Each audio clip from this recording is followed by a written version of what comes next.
నేటి జుమా ప్రసంగం తెలుగులో కనుమరుగవుతున్న నైతిక విలువలు. సోదరులారా, దైవ ప్రవక్త ముహమ్మద్ రసూలుల్లాహ్ సల్లల్లాహు అలైహి వసల్లం ఆయన జీవితం అడుగడుగున మనకు ఆదర్శప్రాయమని అల్లాహ్ రబ్బుల్ ఆలమీన్ ఖురాన్లో తెలియపరిచాడు.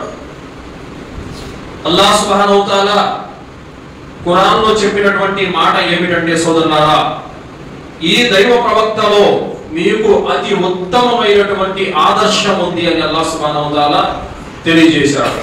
లఖద్ కాన లకుం ఫీ రసూలిల్లాహి ఉస్వతున్ హసన. దైవ ప్రవక్త ముహమ్మద్ సల్లల్లాహు అలైహి వసల్లం వారు మనకి ఇస్లాం ధర్మాన్ని నేర్పించారు. నేడు ముస్లింలు అనుకుంటున్నారు ఇస్లాం అంటే కలిమా పలకటము, 5 పూట్ల నమాజ్ చేయడము, రమదాన్ రోజాలు పాటించడం, హజ్ ఉమ్రా చేయడం మాత్రమే ఇస్లాం అనుకుంటున్నారు. మాట్లాడే మాట ఇస్లాం, నడిచే ప్రవర్తన ఇస్లాం, చేసే సేవ ఇస్లాం. మనలో అది శారీరకపరమైనది కానీ, ఆలోచనల పరమైనది కానీ, వ్యక్తిత్వపరమైనది కానీ, ఇవన్నిటితో ముడిపడి ఉన్నది ఇస్లాం ధర్మం. దైవ ప్రవక్త సల్లల్లాహు అలైహి వసల్లం బోధించినటువంటి బోధనను విని ఇస్లాం స్వీకరించిన వాళ్ళు కొందరైతే, ఆయన యొక్క నడవడికను చూసి మారిన వారు ఎందరో ఉన్నారు. సోదరులారా, నైతికంగా మానవుడు అన్నవాడు ఖచ్చితంగా దైవ ప్రవక్త సల్లల్లాహు అలైహి వసల్లంలో ఉన్నటువంటి నైతిక గుణాలు అలవరుచుకోవాల్సినటువంటి అవసరం ఎంతైనా ఉంది. సోదరులారా, నేడు సమాజంలో గడ్డం పెంచుకొని ఉన్నటువంటి ముస్లింలకు చాలా విలువ, గౌరవం ఉంది. గైర ముస్లింస్ లో కూడా చాలా మందిలో ఒక వ్యక్తి గడ్డం పెంచుకొని ఉన్నాడంటే అతన్ని ఒక గురువు లాగా, ఖురాన్ చదివేవాడు లాగా, ఉత్తమమైన వ్యక్తి లాగా, ఒక పెద్ద మనిషి లాగా గౌరవిస్తారు. కానీ గడ్డం పెంచుకొని టోపీ పెట్టుకొని ఎవరైతే 10 మంది చూసే విధంగా సిగరెట్లు కాల్చుతూ, బీడీలు తాగుతూ, పానబ్రాగం నవ్వుతున్నారో ఇలాంటి నీచుల వల్లే మిగతా వారికి కూడా చెడ్డ పేరు వస్తుంది. నైతికంగా మానవుడు తనతో పాటు తన ధర్మాన్ని కూడా మాయను మచ్చ తేవడం అంటే ఇదే. సోదరులారా, అలాగే మనము ఏదైనప్పటికీ కూడా ఒక కార్యం, ఒక వ్యవహారం చేస్తున్నామంటే ఆ కార్యాన్ని, ఆ వ్యవహారాన్ని ప్రజలు పసిగడుతూ ఉంటారు, చూస్తూ ఉంటారు. కావున కేవలం నైతిక గుణాలన్నవి అలవరుచుకోకపోతే కనుక ఆ మచ్చ చెడ్డ పేరున్నది మనకు మాత్రమే కాదు, మన అనుసరించే ధర్మానికి కూడా వస్తుంది. సోదరులారా, అల్లాహ్ సుబ్హానహు వ తఆలా ఖురాన్లో తెలియపరిచాడు, వ ఇన్నక లఅలా ఖులుకిన్ అదీమ్. ఓ దైవ ప్రవక్త, నీవు నైతికంగా ఉన్నత స్థానంలో ఉన్నావు అని అల్లాహ్ సుబ్హానహు వ తఆలా చెప్పాడు. ఎందుకు చెప్పాడంటే సోదరులారా, అనస్ రదియల్లాహు అన్హు ఉల్లేఖనం, దైవ ప్రవక్త సల్లల్లాహు అలైహి వసల్లం వారు అనస్ రదియల్లాహు వారు కలిసి వెళ్తున్నారు. ఒక పల్లెటూరు బయటు అమాంతంగా వచ్చి దైవ ప్రవక్త సల్లల్లాహు అలైహి వసల్లం వారి యొక్క జుబ్బా పట్టుకొని లాగాడు గట్టిగా. ఆ జుబ్బా కనుగుగా ఉండటం వల్ల ప్రవక్త సల్లల్లాహు అలైహి వసల్లం వారి మేడంతా చుట్టూ ఎర్రగా రక్తంతో కందిపోయింది. దైవ ప్రవక్త సల్లల్లాహు అలైహి వసల్లం వారు ఆ పల్లెటూరు బయట వైపునకు చిరునవ్వుతో చూశారు. అనస్ రదియల్లాహు వారు అనుకుంటున్నారు, ఈ మనిషికి కాస్తైనా బుద్ధి ఉంటే బాగుండు, దైవ ప్రవక్త సల్లల్లాహు అలైహి వసల్లం వారిని పిలిచే పద్ధతి ఇదా? అమాంతంగా లాగాడు, రక్తం వచ్చేలా కందిపోయింది అని అనుకుంటున్నాడు. ఆ వ్యక్తి లాగి అంటున్నాడు, ఓ ముహమ్మద్, నీ వద్ద ఉన్నటువంటి ప్రజా ధనంలో నుంచి నాకు కొంత ఇవ్వు అని అడిగాడు. అడిగే పద్ధతి అయితే అది కాదు. కానీ పల్లెటూరు వ్యక్తి అజ్ఞానంతో అలా అడిగాడు. కానీ దైవ ప్రవక్త సల్లల్లాహు అలైహి వసల్లం వారు పల్లెత్తి మాట అనకుండానే, అనస్, ఈయనకి కొంత ధనాన్ని ఇచ్చి పంపండి అని చెప్పారు. మనమే కనుక అయితే ఏమంటాం? ఏదైనా బజార్లలో వెళుతూ ఉంటే, బహుశా బైక్ మీద వెళుతూ ఉంటే ఎవరైనా కాలు తగిలితేనో, చెయ్యి తగిలితేనో, ఏదైనా సంచి తగిలితేనో, ఏదైనా కాస్త బురద మీద పడితేనో, ఎలా కళ్ళు ఎక్కడ పెట్టుకొని నడుస్తున్నావు అంటామా లేదా? సోదరులారా, దైవ ప్రవక్త జీవితం మనకు అడుగు అడుగున ఆదర్శం. సోదరులారా, ఆయన చేసే పని, ఆయన మాట అన్ని కూడా మనకు ఆదర్శము. అదే విధంగా సోదరులారా, అబ్దుల్లా బిన్ ఉబై అయిన మునాఫికుల యొక్క నాయకుడు, కపటుల యొక్క సర్దారు, దైవ ప్రవక్త సల్లల్లాహు అలైహి వసల్లం వారిని వేధించినటువంటి వ్యక్తి. ఆయన్నే కాదు, ఆయన కుటుంబీకులను సైతం వేధించిన వ్యక్తి, విశ్వాసులను ముప్పు తిప్పులు పెట్టినటువంటి వ్యక్తి, ఇస్లాం ధర్మానికి చాలా తీవ్రమైన నష్టాన్ని కలుగజేసినటువంటి వ్యక్తి. అలాంటి వ్యక్తి చనిపోతే కూడా దైవ ప్రవక్త సల్లల్లాహు అలైహి వసల్లం వారు ఆయన జనాజా నమాజు చదివించాడు. అల్లాహ్ సుబ్హానహు వ తఆలా వారించాడు చదివించొద్దని, ఆయన చదివించిన తర్వాత ఆయన సమాధి వద్ద నిలబడద్దని చెప్పాడు అల్లాహ్ సుబ్హానహు వ తఆలా. అదే విధంగా అబ్దుల్లా బిన్ ఉబై కుమారుడు వచ్చి కఫన్ కోసం మీ చొక్కా ఇవ్వండి అని అడిగితే కూడా దైవ ప్రవక్త సల్లల్లాహు అలైహి వసల్లం వారు చొక్కా ఇచ్చారు. తనకు తన ధర్మానికి నిత్యం నష్టాన్ని కలుగజేసినటువంటి వ్యక్తి పట్ల మన దైవ ప్రవక్త విధాన ప్రవర్తన ఎలా ఉంది? సోదరులారా, మనమే కనుక అయితే ఏమంటాం? వాడి గడప నేను చస్తే తొక్కను, వాడింటికి నేను చస్తే వెళ్ళనని ప్రగల్భాలు పలుకుతామా లేదా చెప్పండి. సోదరులారా, ఎప్పుడైతే దైవ ప్రవక్త జీవితాన్ని మనం ఆదర్శంగా తీసుకుంటామో అప్పుడే మనలో ఇస్లాం ఉన్నట్టు. కేవలం మజీదులో నమాజు చదివినంత సేపు టోపీ పెట్టుకొని మెట్లు దిగిపోతా పోతా అట్లా టక్కన తీసి జోలు పెట్టేసుకోవడం, మజీదులోకి వస్తే ప్యాంటు పైకి ఎగజెట్టుకుంటారు, మజీదు మెట్లు దిగిపోతా పోతా మళ్ళీ ప్యాంటు కింద దిగి తీసేస్తారు. మజీదు కొరకు మాత్రమే ఇస్లాం ఉందా నీలో? ఇప్పుడు ఎవరైనా హిందూ సోదరులు కొంతమంది దువాలు చదివించుకోవడానికి చిన్నపిల్లల్ని తీసుకొని వస్తా ఉంటారు. ఇళ్ళకి తీసుకెళ్ళరు, ఎక్కడికి తీసుకెళ్తారు? మజీద్ దగ్గర తీసుకొని వస్తారు. వాళ్ళకు కూడా తెలుసు మజీద్ వద్ద అల్హమ్దులిల్లా ఇస్లాం ధర్మాన్ని పాటిస్తారు. కానీ సోదరులారా, ఒక ముస్లిం అనేవుడు జీవిత కాలము తన ఇంట్లో ఉన్నా బయట ఉన్నా నలుగురిలో ఉన్నా రహస్యంగా ఉన్నా ధర్మాన్ని పాటించేవాడుగా ఉంటాడు. మజీదులోకి వస్తే మాత్రమే ఇస్లాం, మజీద్ బయటికి వెళ్ళిపోతే ఇస్లాం లేదు, ఏమీ లేదు. ఇలాంటి ఒక గుణాలు మనలో గనక ఉన్నట్లయితే అది ఖచ్చితంగా రేపు పరలోకంలో మనకు తీవ్రమైనటువంటి నష్టం సోదరులారా. అదే విధంగా జైద్ బిన్ హనాన్ అనేటువంటి జైద్ బిన్ సనాహ్ అనేటువంటి ఒక వ్యక్తి ఉండేవాడు. అతను యూద జాతికి చెందిన వ్యక్తి. అయితే ఆ వ్యక్తి దైవ ప్రవక్త సల్లల్లాహు అలైహి వసల్లం వారికి అప్పు ఇచ్చాడు. అప్పు ఇచ్చిన కారణంగా అప్పు గడువు అయిపోతుంది. అయితే ప్రవక్త సల్లల్లాహు అలైహి వసల్లం వారు ఒక జనాజా నమాజు చదివించారు. చదివించి గోడ కానుకొని కూర్చున్నాడు. ఈ లోపు జైద్ బిన్ సనా అనేటువంటి వ్యక్తి వచ్చాడు. వచ్చి అన్నాడు, ఓ మహమ్మద్, నేను ఏదైతే నీకు అప్పుగా ఇచ్చానో ఆ డబ్బు నువ్వు రేపులోగా తిరిగి ఇవ్వలేదో నాలో మూర్ఖత్వాన్ని నువ్వు చూస్తావు. పైగా మీ అబ్దుల్ ముత్తలిబ్ వంశం ఎలాంటిదో నాకు తెలుసు అని చెప్పేసి ఆ వ్యక్తి అన్నాడు. ఆ మాట చెప్పగానే ఉమర్ రదియల్లాహు అన్హు వారి యొక్క కోపం కట్టలు తెచ్చుకొని ఉంది. అన్నాడు, దుర్మార్గుడా, అల్లాహ్ యొక్క ప్రవక్త ఆదేశం లేకుండా నిన్ను చంపితే నాకు స్వర్గం ఉండదన్న భయం కనుక నాకు లేకపోయినట్లయితే నీ తల తీసేసేవాడిని అని చెప్పేసి అన్నారు. తర్వాత ముహమ్మద్ సల్లల్లాహు అలైహి వసల్లం అన్నారు, ఉమర్, నువ్వు కోపంగా అతని వైపునకు చూసి ఆ మాటలు చెప్పే బదులు నాకు నీవు నసీహత్ చేయాల్సింది ఏమని? ప్రవక్త, ఏ అప్పు అయితే మీరు అతనికి ఉన్నారో ఆ అప్పును త్వరగా తీర్చేయండి అని నాకు నువ్వు నసీహత్ చేస్తుంటే బాగుండేది అని అన్నారు. అప్పుడు అన్నారు, అతను ఏమైనా అనే ముందు అతని అప్పు తీర్చండి. నువ్వు అతని వైపునకు కోపంగా చూసినందుకు గాను, అతన్ని ఆ మాట అన్నందుకు గాను అదనంగా డబ్బులు ఇవ్వని చెప్పారు. తర్వాత ఉమర్ రదియల్లాహు అన్హు వారు జైద్ బిన్ సనా ఇంటికి వెళ్ళారు. ఇంటికి వెళ్ళి అప్పు తీర్చారు. తర్వాత 20 సార్లు ఖర్జూరాలు ఎక్కువ ఇచ్చారన్నమాట. అప్పుడు ఆయన తిరిగి వస్తుంటే జైద్ బిన్ సనా అన్నారు, ఉమర్, ఆగండి, నేను దైవ ప్రవక్త ముహమ్మద్ సల్లల్లాహు అలైహి వసల్లం వారిని అంత మాట అనాలని కాదు.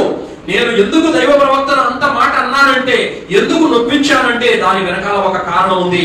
ఆ కారణం ఏంటంటే మా యూద జాతి మొత్తం ప్రవక్త ముహమ్మదు ఆయన అల్లాహ్ ప్రవక్తని కొందరు, అబద్ధపు ప్రవక్తని కొందరు, కాదని కొందరు, ఇలా రకరకాలుగా అనుకుంటున్నారు. అయితే నేను ప్రవక్తలో, నేను ముహమ్మదులో అనేక ప్రవక్త గుణాలు చూశాను. కానీ ఒక్క గుణం నేను ఎప్పుడు ఆయనలో చూడలేదు. ఆ గుణం కూడా పరీక్షించాలన్న ఉద్దేశంతోనే నేను ఇలా ప్రవర్తించాను. ఆ గుణం ఏమిటంటే ఆయన కోపం ముందు ఆవేశం ఉంటుంది, ఆయన కోపం ఆవేశం ముందు సహనం ఓర్పు ఉంటుంది. ఇది ప్రవక్త యొక్క లక్షణము. దాన్ని నేను బయటకు తీయాలని, కనిపెట్టాలన్న ఉద్దేశంతోనే నేను ఇలా చేశాను. అయితే ప్రవక్త ముహమ్మద్ సల్లల్లాహు అలైహి వసల్లం వారిని నేను అంత మాట అన్నప్పటికీ కూడా ఆయన చిరునవ్వుతోనే స్పందించాను. ఓర్పు సహనంతో మిమ్మల్ని మందలించానే కానీ నన్ను మాత్రం పల్లెతో మాట అనలేదు. కాబట్టి నేను ఇస్లాం స్వీకరిస్తానని చెప్పేసి ఉమర్ రదియల్లాహు అన్హు వారితో పాటు వచ్చి ప్రవక్త దగ్గర అష్హదు అల్లా ఇలాహా ఇల్లల్లాహ్ వ అన్న ముహమ్మద్ రసూలుల్లాహ్ అని సాక్ష్యం పలికి ముస్లిం అయిపోయాడు. దాని తర్వాత ఆయన సంపదలో సగం ధనం ముస్లింలకు ఖర్చు పెట్టాడు. సోదరులారా, ప్రవక్త సల్లల్లాహు అలైహి వసల్లం వారి యొక్క నైతిక గుణాలు ఇతరులకు అర్థం పట్టినట్లుగా ఉండేవి. సోదరులారా, కావున ఈ రోజు ఒక హిందూ సోదరుడు, ఒక క్రైస్తవ క్రైస్తవ సోదరుడు మనల్ని చూసి, మనలో గుణాలు చూసి ఎవరైనా మెచ్చుకుంటున్నారా? ఒక్కసారి మనల్ని మనం ఆత్మ పరిశీలన చేసుకోవాల్సినటువంటి అవసరం ఉంది సోదరులారా. నైతిక గుణాలన్నవి, నైతిక విలువలన్నవి ఎంత కనుమరుగైపోయినాయంటే, స్వచ్ఛత లేనటువంటి స్నేహాలు, విలువ లేనటువంటి బంధాలు, బాధ్యత లేనటువంటి బాంధవ్యాలు, అనుమానాలతో కూడుకున్నటువంటి అనుబంధాలతో మనము కొట్టుబెట్టాడుతున్నటువంటి పరిస్థితి ఉంది సోదరులారా. కావున విలువలన్నవి ఏ విధంగా ఉన్నాయంటే, తినే తిండిలో కల్తీ, చేసే స్నేహంలో కల్తీ, బంధాలలో కల్తీ, పరిచయాలలో కల్తీ, వ్యాపారంలో కల్తీ, ప్రతి దాంట్లో కల్తీ కల్తీ కల్తీ. మనిషి ఎలా తయారైపోయినాడంటే, కట్టుకున్న భార్యను ఒక భర్త నమ్మే పరిస్థితిలో లేదు, అదే విధంగా భర్తను భార్య నమ్మే పరిస్థితి లేదు, కొడుకు కడుపును పుట్టిన కొడుకు కూడా తండ్రిని నమ్మే పరిస్థితిలో లేదు, అలాగే అన్నదమ్ములు, అక్క చెల్లులు, బంధాలు కూడా నమ్మేటటువంటి పరిస్థితిలో లేవు. ఎలా అయిపోయిందంటే సోదరులారా, ఈ రోజు మనిషికి ఏదైనా సరే ఒక రహస్యం చెప్పినప్పటికీ కూడా ఆ రహస్యాన్ని తీసుకెళ్లి 10 మందికి చేరవేసేటువంటి తరుణంలో ఎంత వరకు మనిషి దిగజారిపోయాడంటే, ఒక చెల్లి అన్నకు మెసేజ్ పెడుతుంది, ఈ విధమైనటువంటి ఒక మాట చెప్తుంది, ఆయన వెనక తలికి మళ్ళీ డిలీట్ ఎవ్రీవన్ నొక్కేస్తుంది. కారణం ఏంటి? ఈ మెసేజ్ మళ్ళీ ఎక్కడికి చేరవేసి నా కొంప ముచ్చుతాడో అని నమ్మకం లేదు మనిషి మీద సోదరులారా. కావున స్నేహం అన్నది పేరుకు మాత్రమే ఉండిపోయింది, బంధాలన్నవి పేరుకు మాత్రమే ఉండిపోయాయి. ఈ విధంగా నైతిక విలువలన్నవి దిగజారిపోయినాయి సోదరులారా. తల్లిదండ్రులు, జన్మనిచ్చినటువంటి తల్లిదండ్రులు వారికి దగ్గరుండి తినిపించి, త్రాపించి, వైద్యం చూపించి, మంచి బట్టలు ఇచ్చి, ఏదైనా వారికి ప్రేమగా పలకరింపులు, మంది మాట లేకుండా ఎక్కడో చెన్నైలోనో లేదంటే అమెరికాలోనో ఎక్కడెక్కడో జాబులు చేసుకుంటూ వాళ్ళకి జ్వరాలు వచ్చి ఏదైనా రోగాలు వచ్చినప్పటికీ కూడా ఎవరో పొరిగిటోడు ఇరిగిటోడు చెప్పు మాత్రం పిల్లయిస్తే కానీ బతికే గతి కూడా వాళ్ళకి లేదంటే, ఈ విధమైనటువంటి డబ్బుకు విలువ ఉందే తప్ప మనిషికి విలువ లేనటువంటి నేడు విలువలన్నవి పతనమైపోయినాయి. ఇస్లాం ధర్మాన్ని మనము పాటించినట్లయితే మనలో విలువలు పెరుగుతాయి సోదరులారా. దైవ ప్రవక్త సల్లల్లాహు అలైహి వసల్లం వారు బజార్లో వెళుతూ ఉంటారు, ఒక వ్యక్తి కనబడ్డారు, అతను ఏదో చెబుతున్నాడు, ఒక్కటి కూడా పనికొచ్చే మాట లేదు, అయినప్పుడు కూడా ముహమ్మద్ సల్లల్లాహు అలైహి వసల్లం వారు ఓపికగా విన్నారు సోదరులారా. కానీ మనదంతా ఈ రోజు మన అమ్మా నాన్నలు చెబుతున్న మాటలు వినడానికి కూడా మనకు ఓపిక లేదు. మనకు ఎలాంటి పరిస్థితి అయిపోయిందంటే, మన కోసమే బ్రతుకుతున్నటువంటి మన భార్య మన కళ్ళ ముందు అన్నం తింటా ఉంటే కూడా ఆమెతో మాట్లాడి అన్నం తినే పరిస్థితి కూడా లేదు. ఫోన్ వచ్చిందంటే ఎవరెవరో ఎక్కడి నుంచో ఫోన్లు చేసి ఉంటారో వాళ్ళతో గంటలు గంటలు మనం మాట్లాడుతూ ఉంటాము, కబుర్లు చెబుతూ ఉంటాము, భార్యను మాత్రం చెదరించుకుంటూ గదురుకుంటూ ఉంటాము. పిల్లోడు బడికి వెళ్ళి వస్తాడు, నాన్న అని ముద్దుగా 4 మాటలు ఏవేవో ఆ పిల్లలతో ఆడుకున్నవి, స్కూల్లో జరిగినవి ఏవో 4 మాటలు చెప్పాలనుకుంటాడు. ఆ పిల్లోడు చెప్పే మాటలు కూడా వినేటటువంటి పరిస్థితి కూడా నేడు లేదు సోదరులారా. భార్య బిడ్డల దగ్గర, తల్లిదండ్రుల దగ్గర కూడా నైతిక విలువలు అన్నవి దిగజారిపోయినాయి. మనిషి అనేవాడు కేవలం యాంత్రికంగా ఒక మిషన్ లాగా బ్రతుకుతున్నాడే తప్ప మనస్సుతోటి, ఉన్నత గుణాలతోటి, నైతిక విలువలతోటి బ్రతకడం లేదు. ఇది ఖచ్చితంగా మనలో మార్పు రావాల్సినటువంటి అవసరం ఉంది. ఎందుకంటే సోదరులారా, సమాజం అనేది అలా తయారైపోయింది సోదరులారా. ఎదుటివాడు చచ్చినా పర్వాలేదు, వాడి ఆరోగ్యం పోయినా పర్వాలేదు, వాడి నాశనం అయిపోయినా పర్వాలేదు, నాకు లాభం వస్తే చాలు అన్నటువంటి ఒక దుర్బుద్ధి అనేది మనిషిలో తయారైంది సోదరులారా. అందుకోసమే చూస్తున్నాం, మనము వీడియోలో చూస్తున్నాం, ఒక పానీపూరి బండి అమ్ముకునేవాడు ఒక మురికాలలో నీళ్లు పోసి అమ్ముతున్నాడంటే వాడిలో మానవత్వం అనేది లేదు, చచ్చిపోయింది. అలాగే ఒక రైతు పండిస్తున్నాడు, ఆ రైతుకు మందులు సరఫరా చేసే వాళ్ళు ఎలాంటి మందులు ఇస్తున్నారంటే సోదరులారా, అవి త్వరగా అవి పండ్లు కాసేసి వాటి ద్వారా ఎన్నో అనారోగ్యం పాలయ్యేటువంటి పరిస్థితి కూడా నేడు వస్తుంది. మనం మొన్న మార్కెట్కి వెళ్ళాం, పెద్ద పెద్ద సైజులో ఉన్న సీతాఫలంకాయలు కొనుక్కున్నాం. సర్వసాధారణంగా సీతాఫలంకాయలు ఎలా ఉంటాయంటే, పచ్చిగా ఉంటే తినలేం, చేదు పైకి ఇచ్చినట్లు ఉంటాయి, తినలేం, నోట్లో కూడా పెట్టలేం. అలాంటిది ఒక కాయ మాగలేదు, పచ్చికాయ పగలగొడితే కూడా తింటే చాలా తీపిగా ఉందన్నమాట. అది ఎలా వచ్చిందంటే సోదరులారా, దాని వెనకాల పెద్ద హిస్టరీ ఉంది. చెట్లకు ఇంజెక్షన్ వేస్తున్నారంట సైజు రావడానికి, తీపి రావడానికి. అవి చూడండి ఎంతటి వినాశనకరంగా ఉన్నాడు మనిషి. తినే ఫుడ్ ప్రతి దాంట్లో కల్తీ. తెలుసు మనిషి ఆరోగ్యం పోతుంది, పిల్లలు ప్రాణాలు పోతాయి, దీని ద్వారా క్యాన్సర్ లాంటి పెద్ద పెద్ద జబ్బులు వస్తాయని వాళ్ళకి బాగా తెలుసు. అయినప్పుడు కూడా వాళ్ళు పొట్టలింపుకోవడానికి, వాళ్ళు వ్యాపారం చేసుకోవడానికి ప్రజల ప్రాణాలతో చెలగాటం అడుగుతున్నారు. కారణం ఏంటంటే, సాటి మనిషి గురించి ఆలోచించాలా, సాటి మనిషి యొక్క మేలు మంచి అనేది మనిషిలో చచ్చిపోయింది. నేనేంటో, నా ఇల్లు ఏంటో, నా సంపాదన ఏంటో అన్న మాత్రమే ఉండిపోయింది తప్ప ఎదుటివాడి గురించి, ప్రజల మంచి గురించి, ప్రజల క్షేమం గురించి ఆలోచించే నైతిక విలువలు అనేవి మనిషిలో అడుగట్టిపోయినాయి సోదరులారా. ప్రతి చోట వ్యాపారంలో అబద్ధం, అమ్మే సరుకు చిన్నదైనా పెద్దదైనా ప్రతి దాంట్లో మోసాలు, లూటీలు, ప్రతి దానికి అబద్ధం అబద్ధం అబద్ధం సోదరులారా. మనిషికి కాస్త లాభం వస్తుందంటే ఎంతటి నీచానికైనా సరే దిగజారేటువంటి పరిస్థితి. ఇమాం బుఖారీ రహ్మతుల్లాహి గారు, ఆయన తండ్రి గారు చనిపోయిన తర్వాత ఇమాం బుఖారీ గారు తన తండ్రి యొక్క బాధ్యతలు తీసుకున్నారు. తన తండ్రి యొక్క స్నేహితుడు సరుకు తెప్పించాడు అనమాట. సరుకు వచ్చేసింది, వచ్చిన తర్వాత సాయంత్రం వచ్చి కొంతమంది వ్యాపారస్తులు 5,000 దినార్లకు ఆ సరుకును మాట్లాడుకున్నారు. ఏమి డబ్బు ఇవ్వలేదు. 5,000 దినార్లకి సరుకు మాట్లాడుకున్నారు. ఏమి డబ్బు ఇవ్వలేదు. మాట చెప్పారంతే, సరే ఇస్తానని చెప్పారు ఇమాం బుఖారీ గారు. తర్వాత ఉదయాన్నే ఆయన దగ్గర సరుకు మరికొంతమంది వచ్చారు. వచ్చి 10,000 దినార్లు ఇస్తాం, మాకివ్వండి సరుకు అన్నారు. కానీ ఇమాం బుఖారీ గారు సాయంత్రం చెప్పిన ఒక్క మాట కారణంగా 5,000 దిర్హాముల లాభాన్ని పోగొట్టుకున్నారు. నేను నిన్న సాయంత్రం వాళ్ళకి మాట ఇచ్చేశాను, నేను ఆడిన మాట తప్పేవాడిని కాను, నేను వాళ్ళకే ఇస్తాను సరుకని చెప్పారు. సోదరులారా, ₹1 ఆదాయం వస్తుందంటే మనము మాట లేదు, మాట మీద నిలకడ లేదు, నీతి లేదు, నిజాయితీ లేదు, ధర్మం లేదు, న్యాయం లేదు, ఏమీ ఉండదు సోదరులారా. ఈ విధంగా మనలోని తుచ్చమైన డబ్బు కోసం, ప్రాపంచిక యొక్క స్వలాభం కోసం, చిన్నపాటి స్వార్థాల కోసం మనలోని నైతిక విలువలను అమ్ముకోవటం అనేది కూడా జరుగుతుంది సోదరులారా. అలాగే ఒక వ్యక్తి అడవిలో ఉన్నాడు. తన స్నేహితుడు ఎండను పడి చాలా దూరం నడిచి వెళ్తున్నాడు. అల్లాహ్ సుబ్హానహు వ తఆలా ఒక దైవదూతను మానవాకారంలో పంపించాడు. మార్గ మధ్యలో కలుసుకున్నాడు. ఏమయ్యా, ఎక్కడికి వెళ్తున్నావు అన్నాడు. నా స్నేహితుడు అడవిలో ఉన్నాడు, అతన్ని కలుసుకోవడానికి వెళ్తున్నాను అన్నారు. ఏంటి, అతనితో నీకేమైనా అవసరం పడింది అన్నారు. నాకు ఏం అవసరం లేదన్నాడు. పోనీ అతనితో నీకేమైనా వ్యాపార లావాదేవీలు ఉన్నాయన్నారు. నాకు ఎలాంటి వ్యాపార లావాదేవీలు ఏమీ లేనప్పుడు ఎర్రటి ఎండలో ఇంత దూరము అడవి మార్గంలో దేనికి వెళ్తున్నావు? అతను అన్నాడు, అతను నా స్నేహితుడు, కేవలం నేను అల్లాహ్ కోసం అతన్ని ప్రేమించాను, అల్లాహ్ ప్రసన్నత కోసమే నేను అతన్ని కలుసుకోవడానికి వెళ్తున్నాను అన్నారు. అప్పుడు ఆ దైవదూత అన్నారు, అయితే శుభవార్త విను, నేను అల్లాహ్ తరపు నుండి వచ్చినటువంటి దైవదూతను నీకు శుభవార్త ఇవ్వడానికి వచ్చాను. అల్లాహ్ కోసమే పరస్పరం ప్రేమించుకునే వారికి శుభవార్త ఉంది అని దైవదూత తిరిగి వెళ్ళాడు. సోదరులారా, ఈ రోజు మనలో ఉన్నటువంటి బంధువులు కావచ్చు, స్నేహితులు కావచ్చు, మన జమాతు సోదరులు కావచ్చు, పరిచయస్తులు కావచ్చు, ఎవరైనప్పటికీ కూడా రోగాన పడి మంచాన పడి ఉంటే కనీసం తెలిసి కూడా పరామర్శించడానికి కూడా వెళ్ళడం లేదంటే ఎదుటివాడి హృదయంలో మన పట్ల ప్రేమ అనేది ఎలా పడుతుంది, బంధం అనేది ఎలా బలపడుతుంది, ఏ విధంగా మనలో నైతిక విలువలు వస్తాయి ఒకసారి ఆలోచించండి సోదరులారా. దైవ ప్రవక్త సల్లల్లాహు అలైహి వసల్లం వారు ప్రతిరోజు వీధిలో వెళుతూ ఉంటే ఆయన నెత్తిన కసువు వేసేటువంటి ఒక స్త్రీ ప్రతిరోజు కసువు వేసేది. ఒక రోజు ప్రవక్త ముహమ్మద్ సల్లల్లాహు అలైహి వసల్లం వెళుతూ ఉంటే కసువు పడలేదు. అరే, రోజు నా నెత్తిన కసువు వేసేది ఆ స్త్రీ ఈ రోజు ఏమైపోయింది, నా నెత్తిన కసువు వేయలేదని చెప్పేసి ఇంట్లోకి వెళ్ళి చూస్తే జ్వరంతో బాధపడుతూ ఉందన్నమాట. అప్పుడు ప్రవక్త సల్లల్లాహు అలైహి వసల్లం వారు వెళ్ళి ఆమెను పలకరించారు, పరామర్శించారు. అల్హమ్దులిల్లాహ్, ఆ కారణంగా ఆమె ఇస్లాం కూడా తీసుకునింది. అల్హమ్దులిల్లాహ్. శత్రువు పట్ల కూడా కనికరం చూపేటువంటి, ప్రవక్త నేర్పించినటువంటి ధర్మంలో బ్రతుకుతున్నటువంటి మనము ఆయన జీవితాన్ని మనం ఏం ఆదర్శంగా తీసుకుంటున్నామో ఒకసారి ఆలోచించండి సోదరులారా. బుఖారీ గ్రంథంలో అబూ హురైరా రలియల్లాహు అన్హు వారు తెలిపినటువంటి ఉల్లేఖనం, బనీ ఇస్రాయిల్లో ఒక వ్యక్తి ఒక ధనవంతుడు వద్దకు వెళ్ళాడు. నాకు 1000 దినార్లు అప్పు కావాలని అడిగాడు. ఇస్తాను, సాక్షిని పెట్టన్నా, నీకు నాకు మధ్యలో సాక్షి అల్లాహ్ చాలు అని చెప్పేసి అన్నాడు. తర్వాత హామీగా ఎవడైనా తీసుకురాన్నా, నీకు నాకు మధ్యన హామీ అల్లాహ్ చాలు అన్నాడు. 1000 దినార్లు అలాగే ఇచ్చేశాడు. ఆయన పడవెక్కి సముద్రయానం చేసి బయలుదేరి వెళ్ళిపోయాడు. వ్యాపారం చేసుకున్నాడు. వ్యాపారం చేసుకున్న తర్వాత ఒక నెల తర్వాత మళ్ళీ తిరిగి ప్రయాణం అయ్యే సమయంలో ఆయన ఏ పడవ మీద అయితే వెళ్ళాలో ఆ పడవ బయలుదేరి వెళ్ళిపోయింది. ఇక మళ్ళీ నెల రోజులు ఆగాలి ఇంకా ఆయన. అలాంటి సందర్భంలో సముద్రం ఒడ్డుకొచ్చాడు.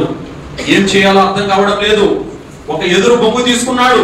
ఆ ఎదురు బొంగు తీసుకొని దాంట్లో 1000 దినాలు డబ్బులు పెట్టి ఒక ఉత్తరం రాశాడు.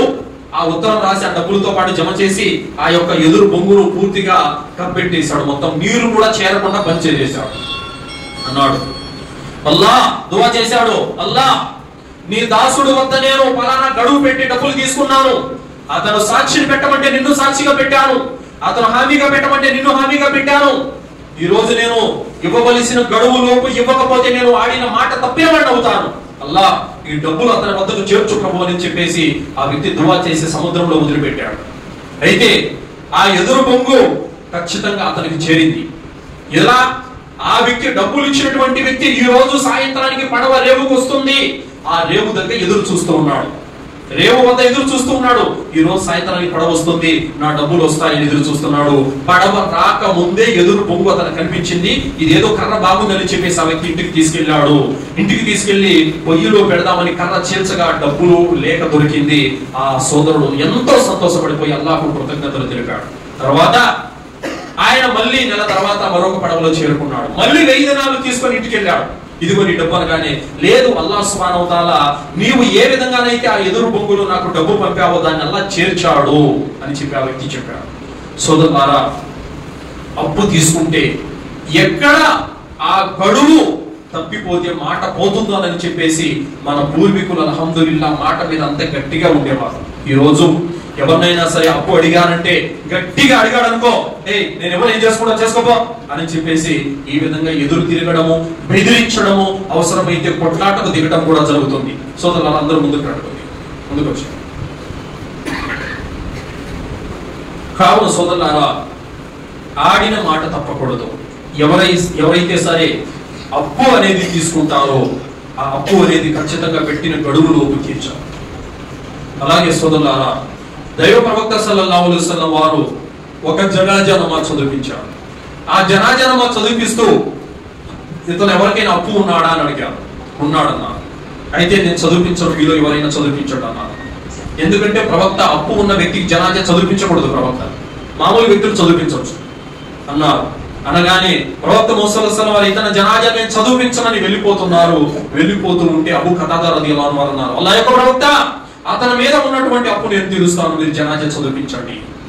ఆ మాట చెప్పగానే ముహమ్మద్ సల్లల్లాహు అలైహి వసల్లం వారు జనాజా చదివించారు. సోదరులారా, ఈ రోజు మనం కూడా ఎన్నో జనాజాలు చదివిస్తున్నాం, ఎన్నో జనాజాల్లో పాల్గొంటున్నాం. అందులో పేదవాళ్ళు ఉంటారు, స్థితి లేని వాళ్ళు ఉంటారు, గత్యంతరం లేని వాళ్ళు ఉంటారు. వాళ్ళ మీద ఏ పాటైనా అప్పుందేమో తెలుసుకొని తీర్చే ప్రయత్నం మనం చేస్తున్నామా? ఏం చూసి అల్లాహ్ మనల్ని ఇష్టపడతాడు? మనలో ఏ త్యాగాలు చూసి అల్లాహ్ ఇష్టపడతాడు? ఒక్కసారి ఆలోచించాలి. ప్రవక్తలోనే కాదు, సహాబాలలో కూడా నైతిక విలువలు, నైతిక గుణాలు పుష్కలంగా నిండిపోయినటువంటి కుండవలే వాళ్ళలో ఉండేవి సోదరులారా. కావున ఇస్లాం అంటే కేవలం నమాజ్ చేయడం ఒకటే కాదు, ఆడిన మాట తప్పకుండా నిజాయితీగా నిలబడటం, తల్లిదండ్రుల సేవ చేయటం, అనాథలను వితంతువుల యొక్క బాగోగులు చూడటం, మంచి మాట పలకటం, అనారోగ్యం పాలైన వారిని పరామర్శించడం, జనాజాలో పాల్గొనడం, అడపా ఉపవాసాలు పాటించడం, భార్య బిడ్డల హక్కులు నెరవేర్చడం, తల్లిదండ్రుల యొక్క సేవ చేయటం, సమాజంలో 4 నోళ్లతో మంచి అనిపించుకోవటం. సోదరులారా, దైవ ప్రవక్త సల్లల్లాహు అలైహి వసల్లం వారు చెప్పారు, నైతిక విలువల గురించి ఎంత మాట చెప్పారంటే, ఉమర్ రదియల్లాహు అన్హు వారు యొక్క ఆయన ముందర ఒక జనాజా వెళ్ళింది. 4 వ్యక్తులు అనుకున్నారు ఇతను చాలా చెడ్డవాడండి అన్నారు. అనివార్యం అన్నారు ఉమర్ రదియల్లాహు అన్హు వారు. పక్కనున్న వారు అడిగారు, ఏం అనివార్యం, ఏమైపోయింది అనివార్యం అన్నారు. ఎవరైతే 4 నోర్లు అంటే 4 వ్యక్తులు పలానా చనిపోయిన వాడు చెడ్డవాడు అని అంటే గనక అతని పైన నరకం అనివార్యం అయిపోతుంది. తర్వాత మరొక జనాజా వెళ్ళింది, అతను చాలా మంచివాడండి అన్నారు. అనివార్యం అన్నారు ఉమర్ రదియల్లాహు అన్హు. మళ్ళీ ఏం అనివార్యం అయిపోయింది అన్నారు, ఏ వ్యక్తి అయితే చనిపోతే ఆ వ్యక్తిని ఇతను మంచివాడు అని 4 నోర్లు అంటాయో ఆ వ్యక్తిపై స్వర్గం అనివార్యం అయిపోయింది అన్నారు. ఈ మాట ముహమ్మద్ సల్లల్లాహు అలైహి వసల్లం చెప్పగా నేను విన్నానని ఉమర్ రదియల్లాహు అన్హు చెప్పారు.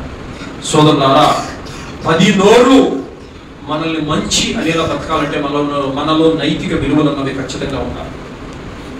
ఎక్కడున్నాయి? నిజంగా అల్లాహ్ పట్ల భయం అనేది మనలో ఉంటే, అల్లాహ్ పట్ల మనకు నిజంగా విధేయత అనేది కనుక ఉంటే, మస్జిదులోనే తీసుకోండి, ఉల్లి వెల్లుల్లి ఇవి హలాల్, తినొచ్చు, హరామేం కాదు. ఉల్లి వెల్లుల్లి కాస్త ఘాటు వాసన వస్తాయని చెప్పి అవి నమిలి తిని మస్జిద్కు రావద్దన్నారు. సిగరెట్ ప్యాకెట్ అంటే పెట్టుకున్నామని చదువుతాడు దుర్మార్గుడు, వీడియోల ప్యాకెట్ కట్టంటే జోలి పెట్టుకున్నామని చదువుతాడు. అప్పుడు మస్జిద్లోకి వచ్చి మస్జిద్లోకి వెల్లిపాయ తినే రావద్దని అంటే, హరామైనటువంటి వస్తువులు మస్జిద్లోకి తీసుకొని వచ్చి అవి జోబిలో అడ్డే పెట్టుకున్నామని చదువుతాడు. ఎంతటి నీచం, ఎంతటి దుర్మార్గం అసలు. అలాంటి వాడి ఆరాధన అలా తీసుకుంటాడా అండి? అలాంటి వాడి నమాజ్ అలా తీసుకుంటాడా? బాత్రూములలో గోడలకు మూలలు చూస్తే పాన్మరాకి ఎర్రగా ఊస్తుంటారు, బిడి ముక్కలని నలిపేసాడు పడేస్తుంటారు. నీ ఇంట్లో బాత్రూంలో నువ్వు ఇలాగే చేస్తావా? నీ ఇంటికన్నా మస్జిద్ గొప్పదా కాదా? నీ ఇంటికన్నా మస్జిద్ గొప్పదా కాదా? ఘనమైందా కాదా? మరి నీ ఇంటిని అంత పరిశుభ్రంగా పెట్టుకుంటున్నటువంటి నీవు మస్జిద్ని ఇంకెంత పరిశుభ్రంగా పెట్టాలి? ఇలాంటి యొక్క పరిస్థితులు మనము చాలా చోట్ల చూస్తున్నాం సోదరులారా. ఇవన్నీ కారణం ఏంటంటే, నమాజ్ చేయడం ఒకటే ఇస్లాం అని మనం అనుకుంటున్నాం. ఇదంతా కూడా నైతిక విలువలతో కూడుకున్నటువంటి ధర్మం ఇస్లాం ధర్మం. సోదరులారా, మనిషిలోని నిజంగా నైతిక విలువలు అన్నవే కనుక ఉంటే దయ, క్షమాగుణం, కనికరం అనేది ఖచ్చితంగా మనలో ఉండాలి సోదరులారా. ఎందుకంటే 13 సంవత్సరాలు మక్కాలో నానా యాతనకు గురిపెట్టినటువంటి అవిశ్వాసులు పూర్తి యొక్క అధికారం మౌసలసల వారి చేతిలో ఉంటే కూడా ఆయన వారిని నరకచ్చు, చంపచ్చు, అడిగే నాదుడు కూడా లేడు. అంత శక్తి, అంత యొక్క ప్రాబల్యం, అధికారం మౌసలసల వారి చేతిలో ఉండి కూడా ఎదుటి వారిని క్షమించారు. కానీ ఈరోజు మనతో నమాజ్ చదివే సోదరుడు, మనతో కలిసి మనతో పాటు తౌహీద్ మీద ఉన్న సోదరుడు, అతను ఏదైనా ఒక మాట అంటే ఇక పగబట్టేస్తున్నాం. ఎంతవరకనంటే అతను నీతో స్నేహంగా ఉన్నంత వరకు మంచోడే, ఎన్ని తప్పులున్నా మంచోడే. ఎప్పుడైతే నీ మాటకు వ్యతిరేకమైపోతాడో దాని తర్వాత ఇంక వాడిలో లేనేటి ఎన్ని లోడటము, వాడి ఇంకా దుర్మార్గుడని, పాపాత్ముడని, ఇంకోవాడు భూమి మీద బతకడానికి అనర్హుడు అని చెప్పేస్తాం అన్నమాట. అలాంటి యొక్క తుచ్చమైనటువంటి గుణాలు ఈ రోజు మనలో ఉన్నాయి. సోదరులారా, అమ్మ ఆయిషా రదియల్లాహు అన్హా మీద వ్యభిచార నింద వేశారు మునాఫికులు. వ్యభిచార నింద వేశారు. ఆ వ్యభిచార నింద వేసినప్పుడు ప్రవక్త సల్లల్లాహు అలైహి వసల్లం వారు జైనబ్ రదియల్లాహు అన్హా అడిగారు. జైనబ్ ఎవరు? జైనబ్ మూసా సల్లల్లాహు భార్య.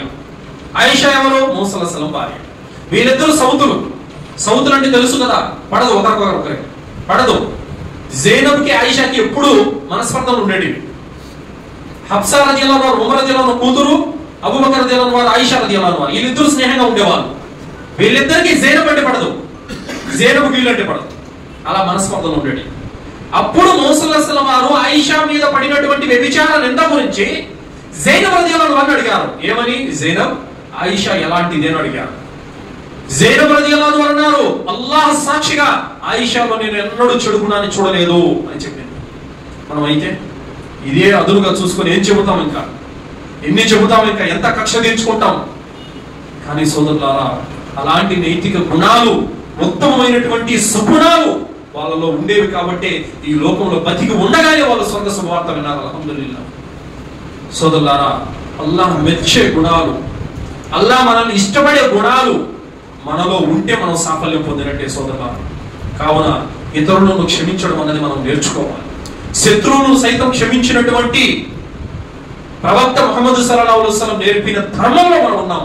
కాబట్టి ఎవరైనా సరే ఎదుటి సోదరుడు అన్నాడంటే ఆవేశంతోనో కోపంతోనో ఒక మాట అని ఉండొచ్చు, అతనికి జీవితాంతం శత్రువేమి కాదు. ఈ రోజు అంటాడు, రేపు మళ్ళీ దగ్గర అయిపోతాడు. తెంచుకోవడము, దూరం అయిపోవడము, వారితో మాట్లాడకపోవటము, ఇది చాలా చిన్న మనసు ఉంటుంది చూసారా, అలాంటి వాళ్ళు చేసే పనులు ఇవి. కానీ దైవ ప్రవక్త ముహమ్మద్ సల్లల్లాహు అలైహి వసల్లం వారు జీవితాంతం ఎవరితోనూ మాటలు తెంచుకునే బతకలేదు. సోదరులారా, జైనబ్ రదియల్లాహు అన్హా వారు, ఈమె ప్రవక్త ముహమ్మద్ సల్లల్లాహు అలైహి వసల్లం కూతురు, నిండు సువ, గర్భిణి. శత్రువు బాణం తీసుకొని కొడితే జైనబ్ రదియల్లాహు అన్హా ఒంటి మీద నుంచి కింద పడ్డారు. ఆ బిడ్డ కడుపులో ఉన్న బిడ్డ గర్భస్రావం అయిపోయింది. రక్తంలో, రక్తపు మడుగులో గిలగిలగా కొట్టుకొని చనిపోయింది జైనబ్ రదియల్లాహు అన్హా. అంతటి యొక్క కర్కశత్వాన్ని ప్రవక్త కళ్ళ ముందరే జరిగింది.